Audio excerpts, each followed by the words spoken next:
भारत का अभी आज के संदर्भ में 14 देशों के साथ एफटीए है। लेटेस्ट एफटीए जो हुआ वो भारत और यूके के बीच में हुआ। और एफटीए का जब हम तय करते हैं तो बहुत से फैक्टर्स जिसको हम बोलते हैं उन सभी चीजों का हम ध्यान रखते हैं। और एक बात शुरू से हमने 1947-50 के बाद जब शुरू हुआ, एक बात पर हमने बहुत ध्यान दिया कि हम अनेक प्रकार के व्यापार करेंगे। व्यापार का मतलब होता है इंपोर्ट एक्सपोर्ट दोनों, हमारी चीजें दूसरे देशों में बेचना और दूसरे देशों की चीज हमारे देश में ले आना। इसमें हमने एक बात पर ध्यान दिया है कि जहां तक हो सके हम ऐसी किसी भी चीज को, खास करके एग्रीकल्चरल प्रोडक्ट्स जिसको हम कहते हैं, एग्रीकल्चरल प्रोडक्ट्स का इंपोर्ट पर ज़्यादा ध्यान देंगे। इस तरीके से हम किसी भी एग्रीकल्चरल प्रोडक्ट का इंपोर्ट, आयात नहीं करेंगे जिसके कारण हमारे देश का एग्रीकल्चर या इम्बैलेंस हो जाए। ये हम नहीं करेंगे। शुरू से हमारे यहाँ पर आशीर्वचन भी जो था वो इन्हीं पर बातों पर था। बड़े बड़े जो साधु संत राजा महाराजा के पास जाते थे तो उनको ये नहीं कहते थे कि तुम्हारे पास बहुत ज़्यादा जमीन हो, तुम्हारी सेना बढ़े, तुम्हारे आर्थिक बल बढ़े, तुम्हारे पास तलवारें ज़्यादा हो, ये नहीं कहते थे। वो आशीर्वाद भी देते थे, यंतु न देव वर्षंतु पर्जन्याः सुपिप्पला औषधयो भवन्तु अन्नवताम मोदनवताम मामिक्षवताम एषाम राजा भूयासम। बड़ा लंबा है। ब्रह्मार्पणम ब्रह्म हविर ब्रह्माग्नो ब्रह्मणाहुतम ब्रह्मैव तेन गंतव्यम ब्रह्म कर्म समाधना, इसी में आता है। वो कहते थे राजा तुम्हारे प्रदेश में नदियां अच्छी बहें, बारिश समय पर हो, खेती अच्छा रहे, ये आशीर्वाद देते थे।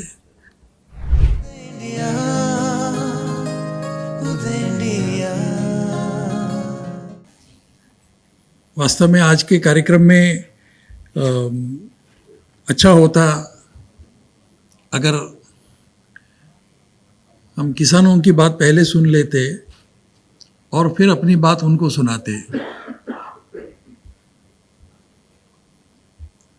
लेकिन ये एक बात अच्छी रही कि मंच में जो बैठे हैं उनमें से काफ़ी लोग स्वयं किसान भी हैं और उस लिस्ट में अगर सबसे छोटा किसान अगर माना जाए तो मैं ही हूँ। काफ़ी वर्षों से खेती से जुड़ा हूँ। भले ही मैं काफ़ी समय शहरों में रहा, लेकिन पारिवारिक दृष्टि से हमारा खेती काफ़ी वर्षों तक रहा। फिर सरकारी नियमों के कारण, पॉलिसी के कारण खेत का बहुत बड़ा हिस्सा हमें खोना पड़ा। मैं मूलतः तमिलनाडु का हूँ, तो तमिलनाडु में सरकार ने एक नियम बनाया कि लैंड फॉर द टिलर, जो खेत में काम करेगा उसी का खेत होगा। एक दृष्टि से अच्छा हुआ, क्योंकि जिन किसानों के पास, जिन लोगों के पास खेती नहीं थी और जो जिनके खेत थे लेकिन वो खेती नहीं करते थे, उनमें बंटवारा हुआ और काफ़ी लोगों ने अपना खेत जो है वो कम करके किसानों को दे दिया। उनमें से मेरा परिवार भी था। इसीलिए आज जो लैंड होल्डिंग जिसको कहते हैं, जो बड़ा लैंड होल्डिंग था वो छोटा लैंड होल्डिंग हुआ है। लेकिन फिर भी सही हुआ, जो हुआ वो अच्छा ही हुआ। इसलिए एक दृष्टि से देखा जाए तो खेती से संबंधित हम सभी लोग हैं। प्रत्यक्ष खेती में काम करने वाले कुछ लोग हैं, जो अन्यथा खेत से बाहर रहकर भी खेती का काम करने वाले ऐसे काफ़ी लोग हैं। और मैं साधुवाद देना चाहता हूँ उदय इंडिया को और दीपक को, जिसने इस प्रकार के कार्यक्रम को अंजाम देने का तय किया और एक सही समय पर किया। हम सब जानते हैं कि हम बहुत बड़ी मात्रा में हम अन्य देशों के साथ व्यापार के बारे में सोच रहे हैं, जिसको ट्रेड एग्रीमेंट्स कहते हैं, ट्रेड डील कहते हैं, फ्री ट्रेड एग्रीमेंट कहते हैं, या कॉम्प्रिहेंसिव इकोनॉमिक पार्टनरशिप एग्रीमेंट कहते हैं। यानी भारत अन्य अन्य देशों के साथ किस प्रकार व्यवहार करे, क्या व्यवहार करे, कैसे व्यापार करे, इसके बारे में ये हम सोच रहे हैं।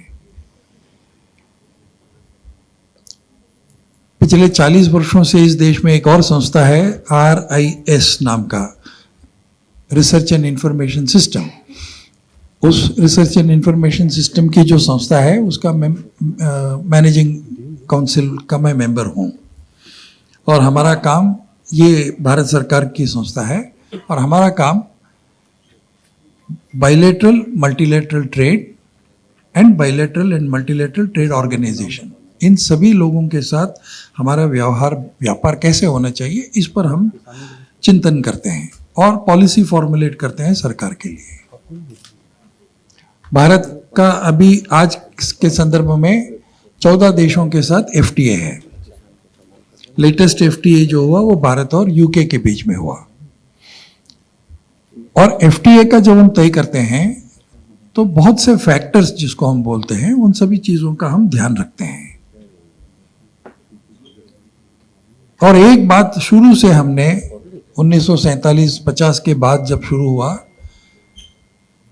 एक बात पर हमने बहुत ध्यान दिया कि हम अनेक प्रकार के व्यापार करेंगे। व्यापार का मतलब होता है इंपोर्ट एक्सपोर्ट दोनों, हमारी चीजें दूसरे देशों में बेचना और दूसरे देशों की चीज हमारे देश में ले आना।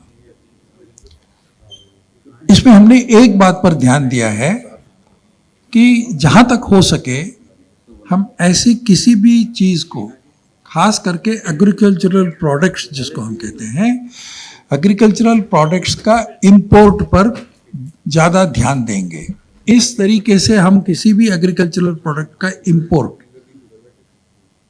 आयात नहीं करेंगे जिसके कारण हमारे देश का एग्रीकल्चर या इम्बैलेंस हो जाए। ये हम नहीं करेंगे।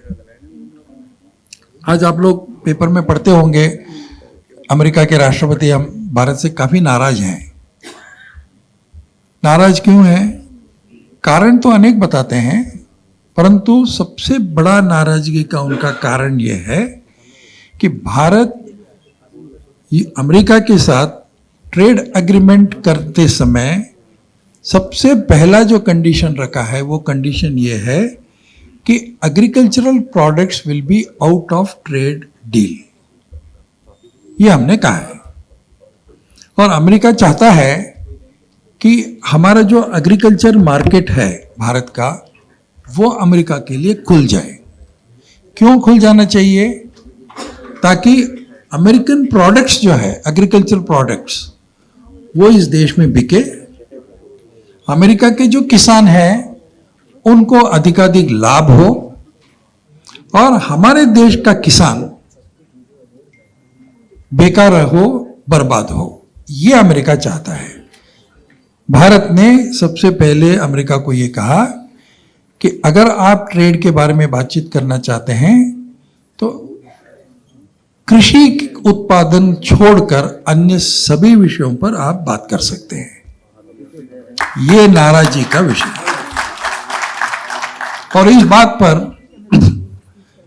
बड़ी एक गर्व और आनंद के साथ कहना पड़ता है कि हमारे देश के यशस्वी प्रधानमंत्री ने पहले दिन से ये कहा कि चाहे तो हम किसी भी चीज में व्यापार न करेंगे, लेकिन कृषि के मामले में कोई भी समझौता किसी भी देश के साथ नहीं होगा। ये हमने कहा। और इसके लिए कितनी भी कीमत देनी पड़े चलेगा। हम देख ही रहे हैं क्या क्या धमकियां हो रही हैं। 35, पहले तो कहा कि 200% टैरिफ लगाएंगे, फिर कहा कि कम से कम 100% टैरिफ लगाएंगे, फिर धीरे धीरे भाई 25 तक आया है और कम होगा। दूसरी एक बड़ी बात जो खास करके अमेरिका और यूरोप चाहता है वो ये कि बड़ी मात्रा में वो जीएम क्रॉप हमारे देश में बेचना चाहते हैं। इस पर हमने पहले दिन से कहा है कि ना ही हम कृषि के मामले में कोई समझौता करेंगे और ना ही जीएम क्रॉप के मामले में कोई समझौता करेंगे। तो इन दो बातों को लेकर हम अडिग हैं, टिके हुए हैं। किसी भी हालत पर हम इन बातों पर समझौता नहीं करेंगे। लेकिन ये एक और जैसा है वैसे ही तीन बातों के बारे में हमें देश के नाते, सरकार के नाते, पॉलिसी मेकर्स के नाते ध्यान देना बहुत आवश्यक है। एग्रीकल्चर का कृषि का जो तीन प्रमुख भाग है, ग्रोइंग, स्टोरिंग, सेलिंग। उत्पादन करना, उत्पादन किया हुआ जो चीज है उसे संजोए कर रखना, संभाल कर रखना और उसका व्यापार करना। इन तीन बातों में वैसे कहा जाए तो बड़ा सुनने में बड़ा सिंपल है, ग्रोइंग, स्टोरिंग, सेलिंग। लेकिन इतनी आसान बात नहीं है। उत्पादन करना, किसान को क्या क्या करना पड़ता है, किन परिस्थितियों को झेलना पड़ता है और कैसे संघर्ष करना पड़ता है जीवन में। संघर्ष केवल आर्थिक नहीं, प्रकृति के साथ भी संघर्ष है। बहुत ऐसे समय होते हैं जब प्रकृति साथ नहीं देती है, जब बारिश होना चाहिए तब नहीं होता है। शुरू से हमारे यहां पर आशीर्वचन भी जो था वो इन्हीं पर बातों पर था। बड़े बड़े जो साधु संत राजा महाराजा के पास जाते थे तो उनको ये नहीं कहते थे कि तुम्हारे पास बहुत ज्यादा जमीन हो, तुम्हारी सेना बढ़े, तुम्हारे आर्थिक बल बढ़े, तुम्हारे पास तलवारें ज्यादा हो, ये नहीं कहते थे। वो आशीर्वाद भी देते थे, यंतु न देव वर्षंतु पर्जन्याः सुपिप्पला औषधयो भवन्तु अन्नवताम मोदनवताम मामिक्षवताम एषाम राजा भूयासम। बड़ा लंबा है। ब्रह्मार्पणम ब्रह्म हविर ब्रह्माग्नो ब्रह्मणा उत्तम ब्रह्मैव तेन गंतव्यम ब्रह्म कर्म समाधना, इसी में आता है। वो कहते थे राजा तुम्हारे प्रदेश में नदियां अच्छी बहें, बारिश समय पर हो, खेती अच्छा रहे, ये आशीर्वाद देते थे। ये आशीर्वाद क्यों देते थे? ये क्यों नहीं कहते थे कि राजा तुम्हारे अधीन में बहुत जमीन हो, तुम्हारी सेना बलवान हो? नहीं, सेना बलवान होना चाहिए, राजा का जमीन बढ़ना चाहिए, लेकिन जब तक किसान उस प्रदेश का ठीक नहीं रहेगा तब तक उस प्रदेश का प्रगति नहीं हो सकता है। मूल था किसान, हर एक चीज का, देश का आधार किसान माना जाता था। इसीलिए कहते भी थे कि केवल कृषि ये एक व्यवसाय नहीं है। एक दृष्टि से देखा जाए तो कृषि जो है वो दो बातों के लिए माना जाता था। वो कहते थे कृषिर धन्या, कृषिर मेधा। कृषि जो है वो जीवन है। कृषि के कारण व्यक्ति और समाज सुखी होता है और विद्वत्तापूर्ण होता है। कृषिर मेधा, कृषि के कारण विद्वत्ता बढ़ती है। इसीलिए कृषि के बारे में जब हम तीन बातों की बात करते हैं, ग्रोइंग, स्टोरिंग, सेलिंग, इसमें ग्रोइंग में ध्यान देने की आवश्यकता है। आज हम जैविक कृषि की बात करते हैं, ऑर्गेनिक फार्मिंग की बात करते हैं। केवल ऑर्गेनिक खेती के आधार पर हम सेल्फ सफिशिएंट नहीं हो सकते हैं। ऐसी एक बात साधारणतया प्रचलित है। आज के संदर्भ में उसमें सत्य भी है।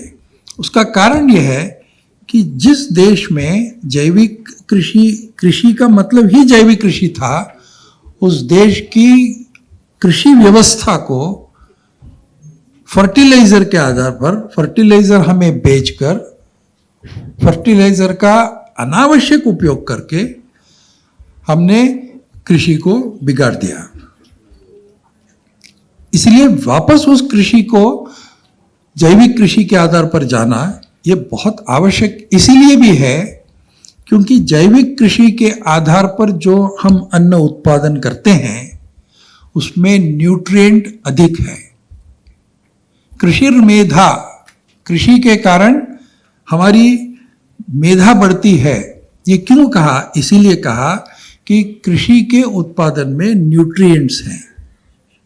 जमीन में जितने न्यूट्रिएंट्स हैं वो शरीर में जाने का माध्यम ही कृषि पदार्थ है, और इस न्यूट्रिएंट्स को फर्टिलाइजर के कारण और अन्य नॉन ऑर्गेनिक पद्धति के कारण हमने बिगाड़ा। इसका कारण दूसरा कोई नहीं है, हम ही कारणीभूत हैं।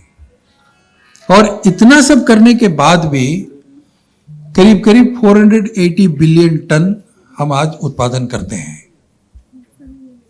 चीन का उत्पादन है 1.56 ट्रिलियन, यानी हमसे करीब करीब दुगना। इतना होने के बावजूद भी हम करीब करीब 1.4 बिलियन लोगों को आज खाना खिला रहे हैं। ये हमारी पॉपुलेशन की ताकत है। इसके उपरांत हम कृषि पदार्थ का एक्सपोर्ट, निर्यात भी करते हैं। इसके बिल्कुल विपरीत जो देश जीएम क्रॉप के आधार पर, जेनेटिकली मॉडिफाइड क्रॉप के आधार पर, आर्टिफिशियल क्रॉप्स के आधार पर आज अपने आप को सेल्फ सफिशिएंट मानता है, वो अमेरिका, यूरोप और चाइना। उस ऑर्डर में अगर कहा जाए तो चाइना, अमेरिका एंड यूरोप, ये तीन देश कृषि पदार्थ का सबसे ज्यादा इंपोर्टर्स भी हैं। यानी वो जीएम क्रॉप का उपयोग करने के बावजूद भी उनको कृषि पदार्थ कम पड़ते हैं। इसीलिए जिन पदार्थों का कृषि के आधार पर वो ज्यादा उत्पन्न करते हैं, जैसे मेज है, कॉर्न है, वो दूसरे देशों में बेचना चाहते हैं। यानी कृषि को लेकर जितना, युद्ध को लेकर जितनी जियोपॉलिटिक्स में काम चलता है, उससे कई गुना ज्यादा कृषि पदार्थ को लेकर दुनिया में एक बहुत बड़ा एक संघर्ष, एक साजिश चल रही है। इस साजिश को रोकने की अगर ताकत किसी एक देश में है, वो सिर्फ भारत है। सिर्फ हम ऐसे एक देश हैं जो इस बात को रोक सकते हैं और दुनिया को एक सही रास्ता दिखा सकते हैं। परंतु इसके लिए हमें अपने देश की जो नीतियां हैं वो ठीक करनी पड़ेगी। इसीलिए इस विषय पर चर्चा।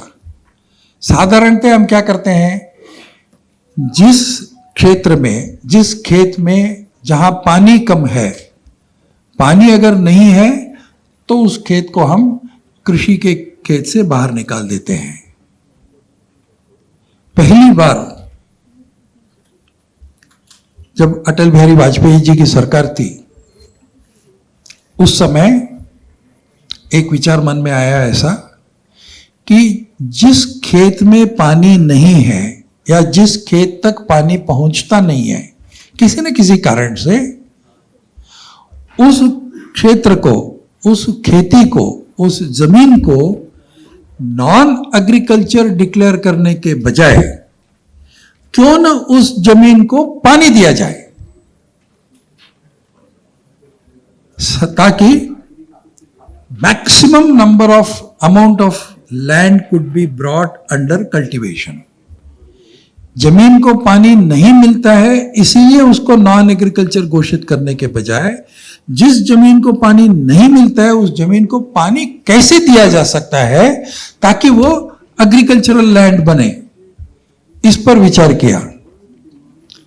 बात ऐसी समझ में आई कि देश में कुछ ऐसे क्षेत्र हैं जहां पानी जरूरत से ज्यादा है और कुछ ऐसे क्षेत्र हैं जहां पानी जरूरत से कम है। इसको कहते हैं वाटर बेसिन।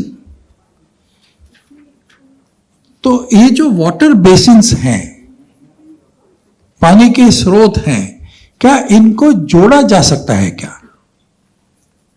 ताकि इनको जोड़कर एक ऐसी व्यवस्था बनाए जहां जिसके अंतर्गत सभी खेत में, सभी क्षेत्र में समान तरीके से पानी मिले। एक प्रोजेक्ट बनाया गया, उसका नाम इंटरलिंकिंग ऑफ वाटर बेसिन ऐसा रखना था, परंतु दुर्भाग्य से कोई सरकारी अधिकारी थे उस समय जिनको ये बात समझ में नहीं आई, उन्होंने उसको इंटरलिंकिंग ऑफ रिवर्स कर दिया। एक समिति बनी थी, मैं उस समिति का सदस्य था जब अटल बिहारी वाजपेयी जी प्रधानमंत्री थे। दुर्भाग्य से 2004 में सरकार बदल गई तो ये समिति भी समाप्त हो गई। वो अलग बात है, नहीं होना चाहिए था। फिर भी हमने बड़ी कोशिश की कि इस विषय को फिर आगे करें। अब अलग संदर्भ में वो रचना फिर बनी हुई है। तो इंटरलिंकिंग ऑफ रिवर गलत शब्द प्रयोग है। Reverse can not be interlinked, water basins can be interlinked. वही काम हुआ। सबसे पहला केन बेतवा का हुआ है, मध्य प्रदेश के जो हमारे मित्र हैं उनको शायद पता होगा। तो इस प्रकार के एक रचना बनाई गई जिससे ऐसा कोई खेत न रहे जिसको पानी न मिले। और इसका दुष्परिणाम क्या हुआ? ये समिति बनी, इन्होंने काम शुरू किया, उसके पहले दुष्परिणाम ये था कि खेत को पानी अगर नहीं मिले, जमीन को कोई भी पानी न मिले, तो उसको नॉन एग्रीकल्चर लैंड घोषित किया और धीरे धीरे अर्बनाइजेशन बढ़ गया। शहरों की संख्या बढ़ी, पानी का दुरुपयोग हुआ। जिस पानी का उपयोग खेती के लिए करना था, उस पानी का उपयोग शहरों में हुआ, और शहरों में जो पानी का उपयोग हुआ उसका दुरुपयोग हुआ। उसके कारण अर्बनाइजेशन बढ़ गई, लेकिन खेती का उत्पादन नहीं बढ़ा। इसलिए फिर एक बार हमें अपनी जितनी भी पॉलिसीज हैं, रचनाएं हैं, उन सभी रचनाओं को इस तरीके से परिवर्तित करना पड़ेगा।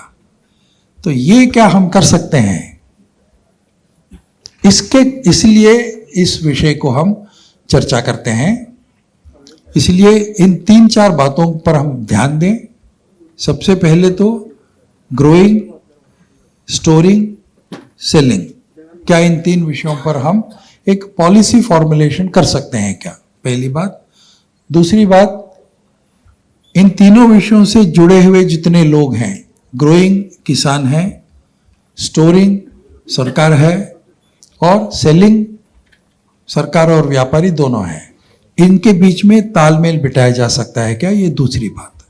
और तीसरी बात, ऐसा जमीन जिसको पानी नहीं मिलता है उसे नॉन एग्रीकल्चर घोषित करने के बजाय क्या उस जमीन को पानी दिला सकते हैं? तो इन 3 बातों पर एक पॉलिसी के नाते हमें सरकार को बताना चाहिए, विचार करना चाहिए, और कार्यान्वित करके भारत को फिर एक बार सुजलाम सुफलाम बनाना, ये एक एजेंडा है। उस एजेंडा को लेकर उदय इंडिया बहुत अच्छे तरीके से काम किया है, शुरुआत भी है, और ये काम आगे बढ़े। इसी शब्दों के साथ मैं अपना विषय पूरा करता हूँ।